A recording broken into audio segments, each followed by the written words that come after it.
NCHD اور BECH کے اساتذہ نے اپنے مطالبات کے حوالے سے کوئٹہ میں پریس کانفرنس کی۔ ان کا کہنا تھا کہ 15 سال ہم نے وفاق میں کانٹریکٹ پر اپنے خدمات سر انجام دیے، جبکہ بلوچستان گورنمنٹ نے ہمیں دوبارہ کانٹریکٹ پر لیا۔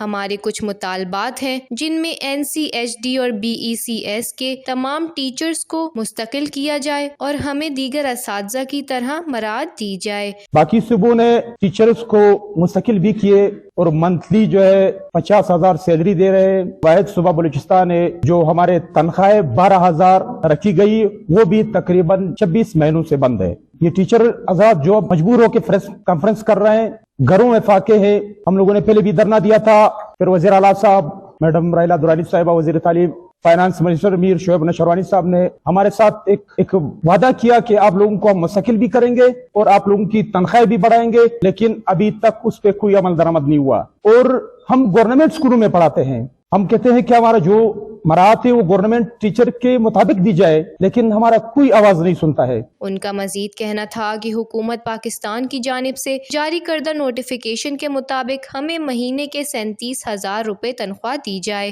ہم وزیر اعلیٰ بلوچستان، منسٹر ایجوکیشن اور سیکریٹری ایجوکیشن سے اپیل کرتے ہیں کہ ہمارے مطالبات تسلیم کریں۔ اگر ہمارے مطالبات تسلیم نہ ہوئے تو ہم احتجاج کا حق محفوظ رکھتے ہیں۔ وش نیوز، کوئٹہ، بلوچستان۔